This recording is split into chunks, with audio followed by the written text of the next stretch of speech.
മൈനാഗപ്പള്ളിയിൽ യുവതിയെ കാറിടിച്ചു കൊന്ന കേസിൽ പ്രതികളുടെ മൊഴി പുറത്ത്. വിരുദ്ധമായ മൊഴിയാണ് പ്രതികളായ അജ്മലും ശ്രീകുട്ടിയും പോലീസിന് നൽകിയത്. ട്രാപ്പിൽ പെട്ടുപോയതാണെന്ന് ശ്രീകുട്ടി പറഞ്ഞു.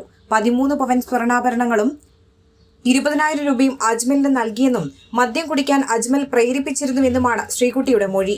അജ്മലിന്റെ സമ്മർദ്ദത്തെ തുടർന്നാണ് മദ്യം കുടിച്ചത്. താൻ പെട്ടുപോയതാണെന്നും ശ്രീകുട്ടി മൊഴി നൽകി.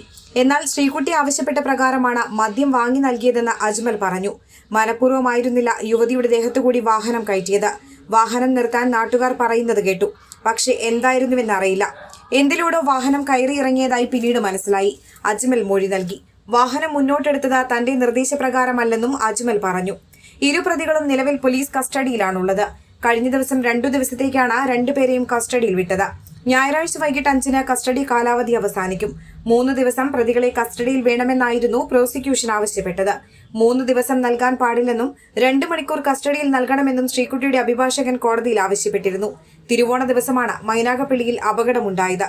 സ്കൂട്ടറിൽ യാത്ര ചെയ്ത കുഞ്ഞുമോളെ ഇടിച്ച ശേഷം കാർ ശരീരത്തിലൂടെ കയറ്റിയിറക്കുകയായിരുന്നു.